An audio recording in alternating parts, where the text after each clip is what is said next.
My name's Andrew Zbik, Senior Financial Planner with Omniwealth. Omniwealth is very unique in the sense that we're a strategy-focused fee-for-service firm. We rebate all commissions to our clients, and I'm unique in the industry in that I have a legal background and I specialise in helping a lot of clients with self-managed super funds, family discretionary trusts, and working out what they want to do with their time, both financially and lifestyle.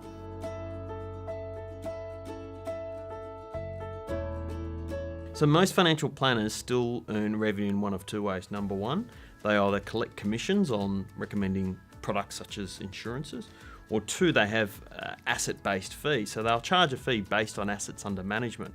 The problem with that model is that instantly, most people who have an advisor who charges fees based on assets under management will end up with bonds or shares. There's no property in the mix. There's no cash management in the mix.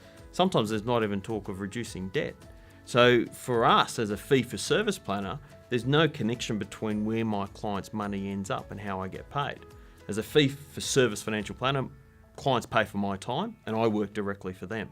And what it means is that if I recommend a product that pays a commission, we rebate that back to the client. So the client is in a position where, they're not second guessing, am I being recommended this because it lines someone else's pocket? They're confident that what we're actually recommending to them is in their best interest for them to achieve their goals.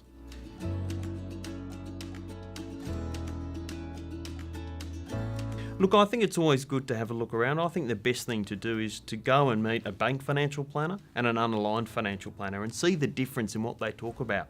Is it a focus on selling products, or is it actually a focus on strategy? Talking about, what's your end goal? How much do you need to live on in retirement? How much debt do you need to pay off? And what type of lifestyle things do you want to do? Do you want to travel? Are you happy sitting on a beach reading a book? They're the type of things that I believe a true planner will discuss with you to ensure that you are in a financial position that you can enjoy life.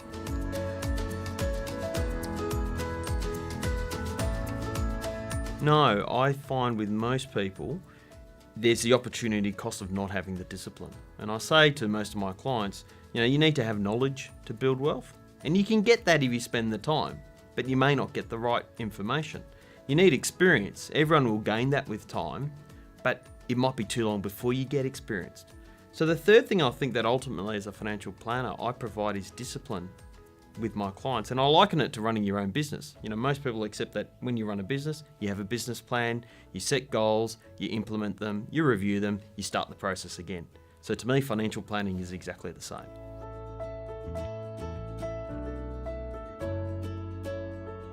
I think it's good to go and meet with 2 or 3 financial planners, and it gives you a bit of a feel of the industry, and I think really make sure that you're meeting with a planner who's unaligned to a major bank or a large financial institution, and just see the differences to what is spoken about. And I think the key thing is when you're speaking with a financial planner, see how interested they are in what your long-term goals are. How much you actually need to live on in retirement, how much debt you have, how are you going to pay off that debt?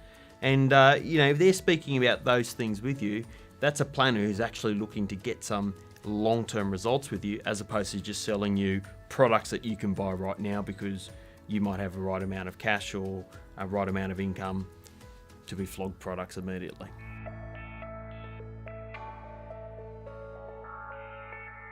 Yes, it's a hard thing as a financial planner when a client sits down and says, tell me what you can do. Because as a strategy-focused financial planner, I can create strategies tailored to each client's individual needs. So the type of things I need to know to be able to give a good service and a good plan for a client is, how long they want to live in their current home. How do they want to pay that off? Do they want to upsize or downsize? I want to know, and it's a question I always ask all my clients, how much money do you need from assets to put you in a position to work or not? And that's often a question many people haven't thought about, because to me that's true financial freedom, being able to choose to go to work or not because you have enough income coming from investment. So it will get personal, and I think this is about a long-term relationship that you're looking to have with someone. So you need to be open and willing to share. You've got to feel comfortable as well. And throw it back to the planner as well. Ask them questions. Ask them what they do personally with their assets. Now ask them what their plan is, because I think it's quite shocking. There are a lot of planners who don't practice what they preach. And I find some of the best relationships I have with my clients is when I've opened up and shared with what I'm doing, and the client's gone, okay, I'm willing to be open, they're willing to be open. That ultimately is a good recipe for a good relationship.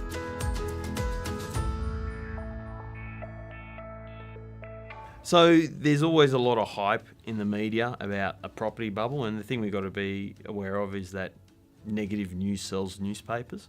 And again, for me, if you're investing in property, it's about the long term. Now, if we look back historically in Australia, the property cycle is over a 10-year period.